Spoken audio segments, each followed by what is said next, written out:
नमस्कार, Khanapur live news पोर्टलमध्ये स्वागत।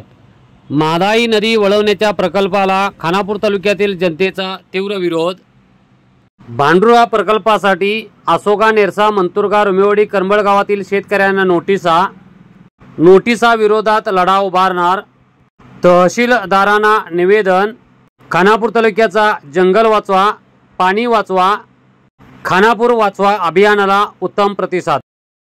खानापूर तालुक्यातून डोंगर पोखरून उंदीर शोधण्याचा प्रकल्प कर्नाटक सरकारने गेल्या 2000 पासून घातलेला आहे।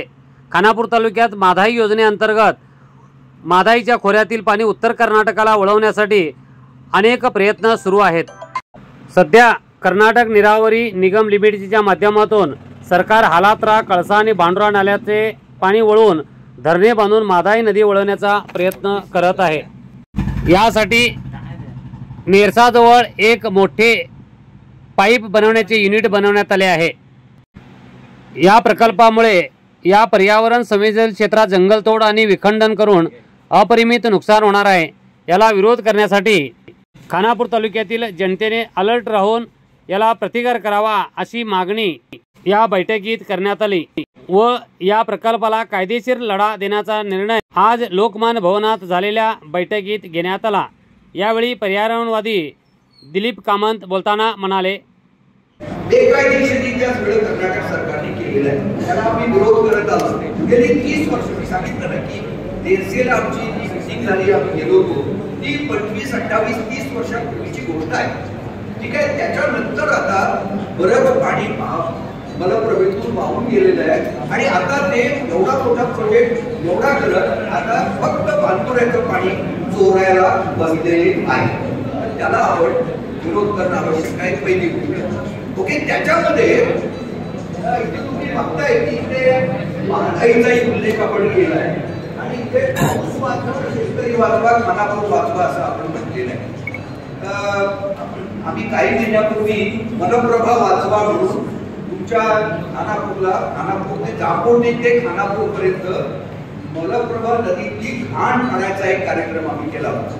तुमच्या स्थानिक लोकांनी त्याच्यामध्ये मोठ्या रीतीने सहभाग केला आणि काहीतरी 20 ट्रॅक्टर भरून गाळ होता, तो आम्ही बेळगावला घेऊन कचऱ्याच्या डेपोमध्ये तो आम्ही जमा केला।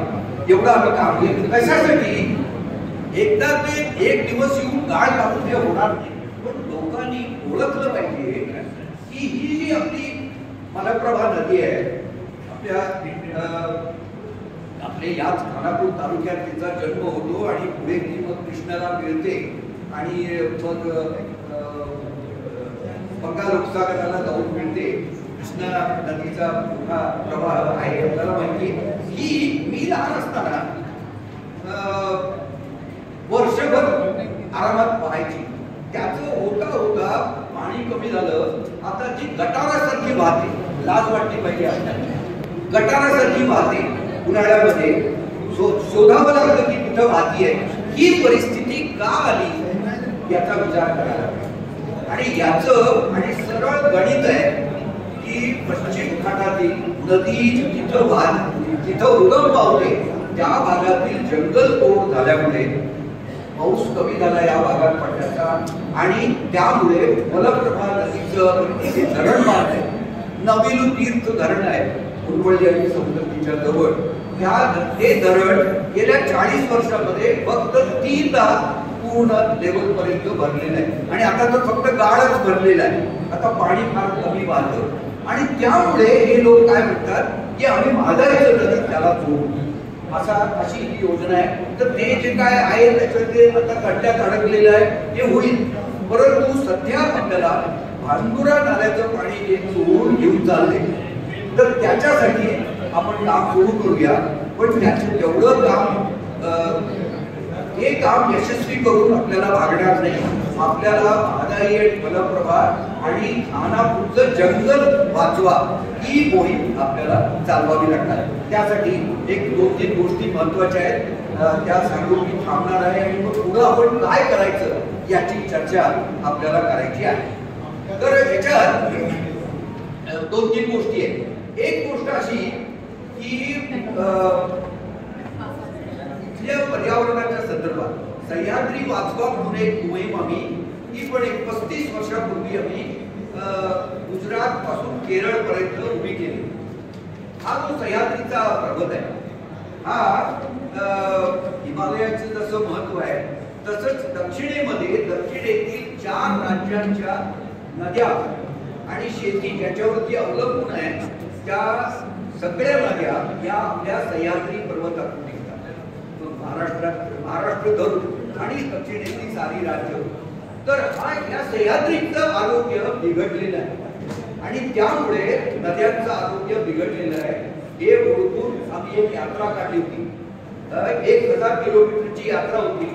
100 यात्री सगळेजण आम्ही गोव्याला जमलो होतो. त्या कथेमध्ये मी जास्त जात नाही, पण त्यावेळेला